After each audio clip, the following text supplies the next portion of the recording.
Ayala Station. Around 7 p.m. Friday, September 13. Ito po yung situation ngayon. Sobrang haba ng pila.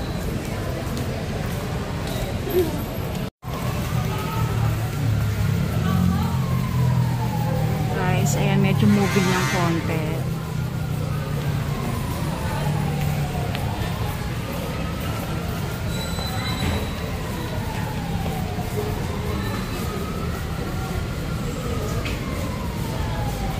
So, waiting lang tayo. Siguro wala masyadong dumarating na MRT sa baba. Kaya, ang haba ng pila dito sa pagpasok. So, remind lang guys, pag pipila kayo, siguraduhin nyo na meron kayong hawak ng card or beep card. Dahil kung hindi, pipili pa kayo for another pila para sa pagbuka ng card or para magpa-load for beep card.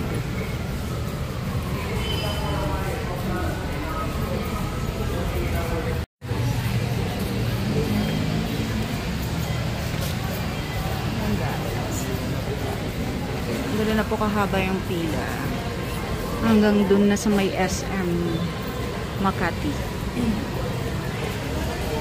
So, moving na siya. Guys. Moving na naman.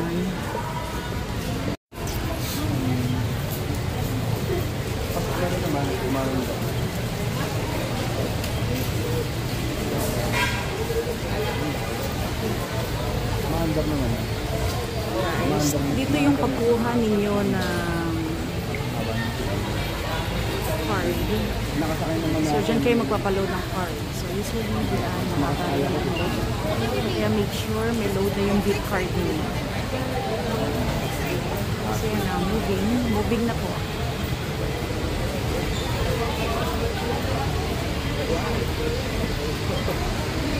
So, kailangan mabilis ka dito. Pag nasingitan ka, sayang yung pila mo. Ayan. So, merong manual check.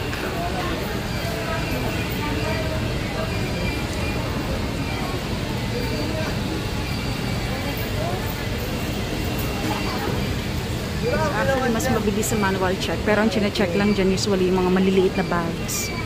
So, kung hindi maliit ang bag mo, kung backpack, so dadaan ka talaga doon sa scanner.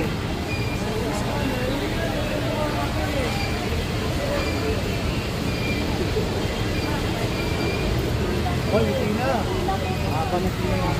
Ha? O, sige, pila natin, kuya. Aba, ba't nawala yung pila natin? OMG, ba't nawala? Okay guys, so nakapasok na tayo. I-swipe ko na yung card ko. So ito, pababa na. So, sobrang crowded. Papunta na tayo guys ang platform. Sa ano ka?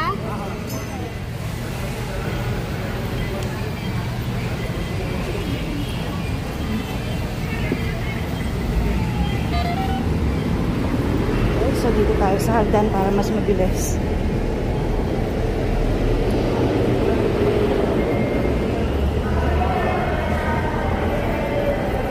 Guys, pag hindi mabilis ang kilos mo dito, naku, mapag-iiwan ka, hindi ka makakasakay.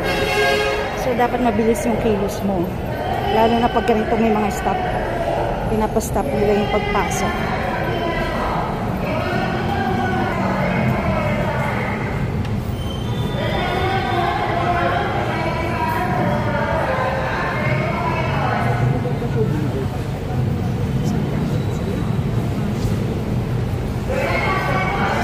North Avenue, itong way na to.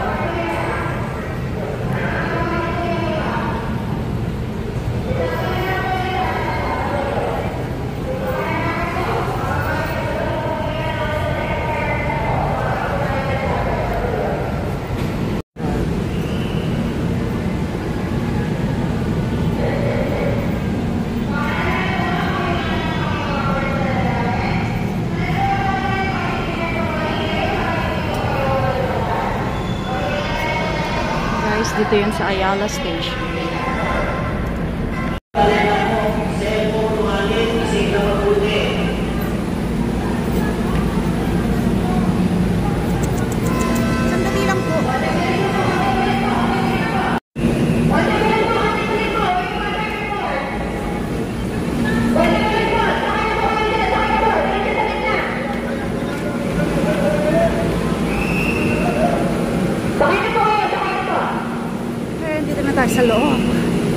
Yung iba pwede nang sumakay, guys.